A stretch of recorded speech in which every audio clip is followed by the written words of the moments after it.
വർഷം 2020 ലോകമെങ്ങും കോവിഡിൽ നിശ്ചലമായ കാലം.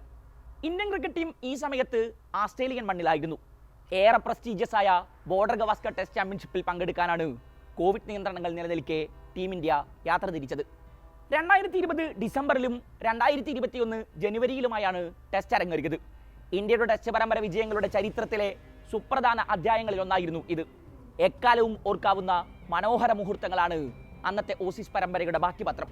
2021 ജനുവരി 19 ഗാബയിൽ ഋഷഭ് പന്ത് നടത്തിയ ചെറുത്തുനിൽപ്പും ത്രില്ലർ പോരിൽ 18 പന്തുകൾ ബാക്കി നിൽക്കെ 3 വിക്കറ്റ് വിജയം സ്വന്തമാക്കി ഇന്ത്യ ചരിത്രം കുറിച്ചതുമെല്ലാം ഇന്നലെ എന്ന പോലെ ആരാധകരുടെ മനസ്സിൽ തങ്ങി നിൽക്കുന്നുണ്ടാകും. കളിയിൽ കണക്ക് തീർത്ത് ആസ്ട്രേലിയൻ മണ്ണിൽ ഇന്ത്യ വിജയക്കൊടി പാറിച്ചെങ്കിലും ആ കോവിഡ് കാലത്തെ പിന്നാമ്പുറ കഥകളാണ് ഇപ്പോൾ ചർച്ചയാകുന്നത്. അന്ന് ആസ്ട്രേലിയയിലെത്തിയ ഇന്ത്യൻ ടീം നേരിട്ടത് മോശം അനുഭവങ്ങളായിരുന്നുവെന്ന് വെളിപ്പെടുത്തി രംഗത്തെത്തിയിരിക്കുകയാണ് Indian allrounder Shardul Thakur. Indian ടീമിന് ആവശ്യമായ സൗകര്യങ്ങൾ ഒരുക്കി നൽകുന്നതിൽ ക്രിക്കറ്റ് ആസ്ട്രേലിയ പരാജയപ്പെട്ടെന്ന് താക്കൂർ വെളിപ്പെടുത്തി. അടുത്തിടെ നൽകിയ ഒരു അഭിമുഖത്തിൽ ഗുരുതര ആരോപണങ്ങളാണ് ക്രിക്കറ്റ് ആസ്ട്രേലിയക്കെതിരെ താക്കൂർ ഉന്നയിച്ചത്. 4-5 ദിവസത്തേക്ക് ഹോട്ടലിൽ ഹൗസ് കീപ്പിംഗ് സർവീസ് ഉണ്ടായിരുന്നില്ല. കളിക്കാർ തളർന്നിരിക്കുന്ന സമയത്ത് ബെഡ്ഷീറ്റുകൾ മാറ്റണമെങ്കിൽ പോലും 5 നില കയറി നടക്കണമായിരുന്നു. ഇന്ത്യൻ താരങ്ങൾക്ക് ആവശ്യമായതെല്ലാം നൽകിയെന്ന അന്നത്തെ ആസ്ട്രേലിയൻ ക്യാപ്റ്റൻ ടിം പെയിന്റെ പ്രതികരണത്തെ താക്കൂർ തള്ളിക്കളഞ്ഞു. മീഡിയയ്ക്ക് മുന്നിൽ മുഖം രക്ഷിക്കാനായി പെയിൻ പച്ചക്കള്ളം പറയുകയായിരുന്നുവെന്ന് താക്കൂർ പറഞ്ഞു. വ്യക്തിപരമായ കാരണങ്ങളാൽ ആദ്യ ടെസ്റ്റിന് ശേഷം അന്ന് വിരാട് കോഹ്ലി നാട്ടിലേക്ക് മടങ്ങിയിരുന്നു. പിന്നീട് അജിൻക്യ രഹാനെയും അന്നത്തെ പരിശീലകൻ രവി ശാസ്ത്രിയും ഞങ്ങൾക്ക് ആവശ്യമായ സൗകര്യമൊരുക്കാൻ നിരന്തരം ഇടപെടൽ നടത്തിയെന്നും താക്കൂർ പറഞ്ഞു. പര്യടനത്തിൽ ഉടനീളം ഇന്ത്യയെ പരിക്ക് വേട്ടയാടിയിരുന്നു. മുഹമ്മദ് ഷമി, KL രാഹുൽ, രവീന്ദ്ര ജഡേജ, ഉമേഷ് യാദവ്, ജസ്പ്രീത് ബുംറ എന്നിവരെല്ലാം പരിക്കിനോട് പടവെട്ടിയാണ് കളത്തിലിറങ്ങിയത്.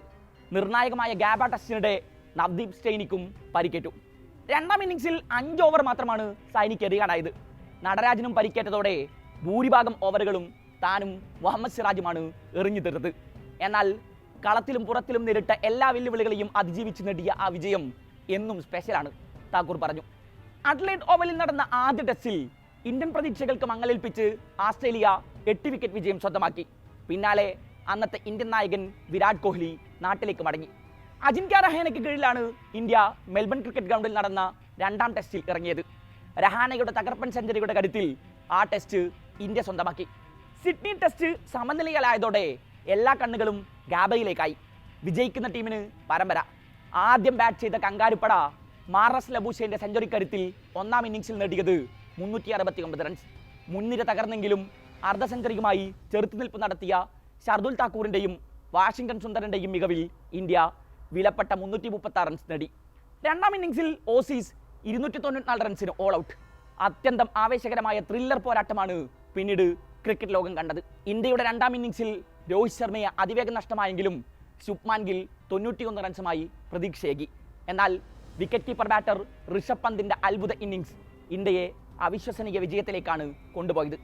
89 റൺസുമായി പന്ത് പുറത്താകാതെ നിന്നതോടെ ഗാബയിൽ ചരിത്ര വിജയവും പരമ്പര നേട്ടവും ഇന്ത്യ സ്വന്തമാക്കി. 18 പന്തുകൾ ബാക്കി നിൽക്കെ 3 വിക്കറ്റുകൾ ശേഷിക്കുകയായിരുന്നു ഇന്ത്യൻ വിജയം.